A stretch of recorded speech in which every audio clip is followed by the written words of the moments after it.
Hello guys, in this video I'm going to show you how to customize your character on the Sunrise Village application. But first of all, I just want to mention, please don't forget to subscribe to our channel, because at 100,000 subscribers we are going to show you all YouTube revenue statistics and growth strategy, how to make money online. So let's jump into it. First of all, open the application on your device.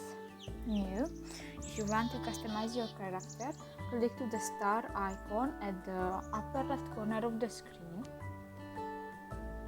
and go to the customize icon under your character, and new, you can select the gender of your character, you can add the different hairstyles, you can select different hair colors,